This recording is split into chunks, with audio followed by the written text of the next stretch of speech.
At ito yung ating mga kababayan na nandito mismo sa may Dolomites Sand. Tahimik na umaga. At yes, so syempre yung mga ibon po ay andito pa din. At nagkakagulo pa din sila, pero hindi ganun kadami katulad ng mga nakarang araw na nakuhanan natin. At hindi na sila ganun kaingay.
May mga panibagong lumulusob na mga basura. At yung iba pahinga, andyan sila. At yung iba naman ay syempre gutom pa, kaya gutom pa sila, kaya nag-iipon, kumbaga nag-iipon pa sila. Ayan, so ito naman yung iba, naghahanap sila ng kanilang makikita na alimasag o kung anumang klaseng iyamang dagat ngayon dito sa Manila Bay, Dolomites Sand. Ayan. So good morning at sa mga baguhan. Yes, welcome sa channel ni Miss Jelani Doraval. Sumali niyo po ako ng buong buo. Yun ay hindi galing sa ilong na may singaw. Karasuhan. Ayan, so kanya-kanya lang po dito. Yung iba nagmumuni-muni. Yung iba sakto lang. Nakatingin lang sa mga ibon na nagdidiwang, nagliliparan. Usaping Manila Bay, nandito pa rin po yung ating mga Manila Bay Warriors, Estero Rangers ng DENR, MMDA, at ang ating DPS Mandaragat naman po doon sa may Manila Yacht Club. Syempre yung ating mga marshal, ang ating mga security guard at ang ating mga kapulisan. So andito pa din po yan sila, hindi po yan sila nawawala. Ayan, so hindi na ganun ka sobrang low tide. At ito yung ating dagat. Ayan ha. Monday Pilipinas, kamusta naman po kayo? At makulimlim, syempre ang ating kalangitan, sabi ko nga, so pasensya. At ito yung kuha natin, may mga maliliit na mga isda. At yung mga pag brown, ayan naman po yung mga alamang. At syempre piyesta pa din po nitong mga dito, nitong mga ibon na nandito ngayon.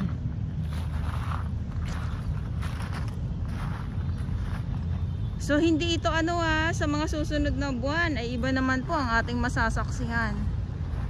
Ito yung view, madilim at grabe yung Talagang panay na lang ang ulan.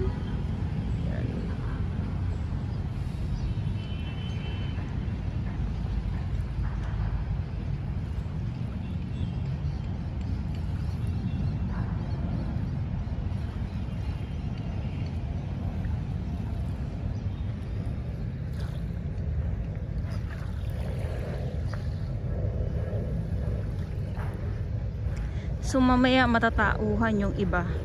Matatauhan yung mga ibang mga ibon na yan. Ayan dyan sila oh. Ay!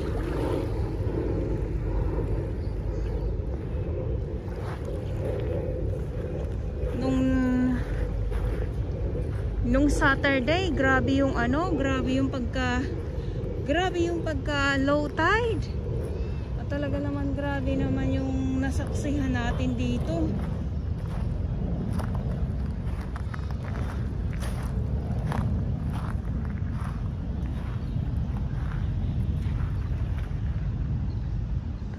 Nako, kung mainit lang po. Nako, yung itong dito ay makikita talaga natin yung linaw.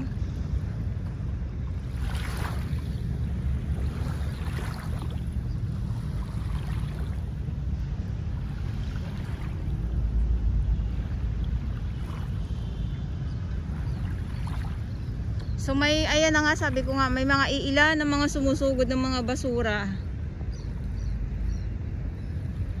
Ay, medyo maambo na naman. Ito na naman tayo sa mga pag-ambon-ambon na yan.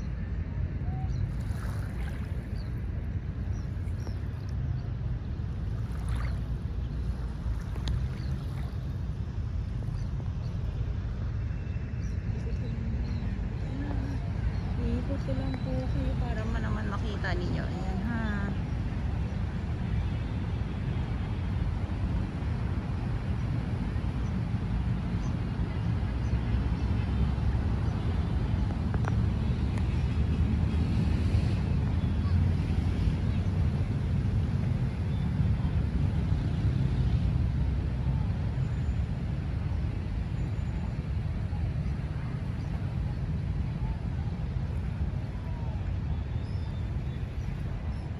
Pag ganito na madilim, so yung mga isda dito, yung mga isda dyan ay hindi natin makita. Yung katulad ng nakarang araw na talaga halos nagkumpulan po sila. At yung mga basura, konting kembot na lang po. Yes. At yung nandito, yung mga sako-sako dyan ay wala na po. At yung ating DNR Stero, andyan sila. Ating mga Manila Bay Warriors. Ay, maambon-ambon na naman. Ayan. Ayan, so samahan niyo po muli ako sa aking pag-update. Syempre dito pa din po sa Manila Bay Dolomite Sand po.